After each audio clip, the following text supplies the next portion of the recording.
최근에 소득 분배 지표가 많이 좋아졌다는 정부의 발표가 있었습니다. 하지만 재난지원금 같은 정부 지원을 빼고 보면 양극화는 더 심해졌고 코로나19 이후에도 상황은 쉬이 나아지기 어렵다는 전망이 나오고 있습니다. 권남기 기자입니다.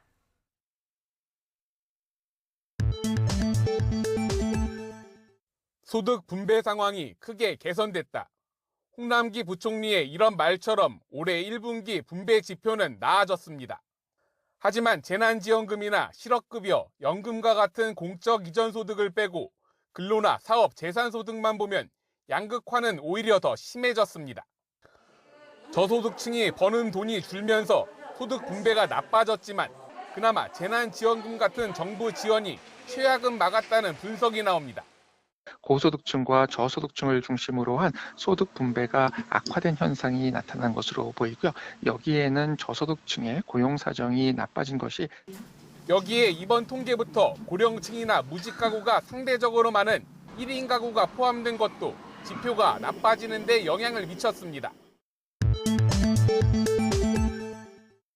정부의 재난지원금은 백신 보급으로 대면 서비스업과 고용이 일정 부분 위기 이전 수준을 회복하기까지 이어질 가능성이 큽니다.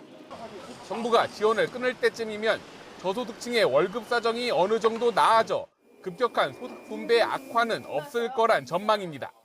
저소득층에 소득 보전을 많이 해주는데 나중에 코로나19 어느 정도 해소되면 이제 공적 이전 부분은 줄겠지만 또 저소득층의 소득도 같이 높아질 수 있기 때문에 하지만 코로나 위기가 산업과 고용 등 우리 경제의 생태계를 바꿔놓으며 중장기적으로는 양극화가 더 심해질 것이란 전망도 계속됩니다.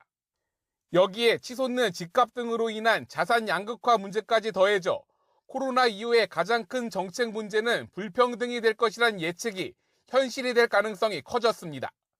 YTN 권남기입니다.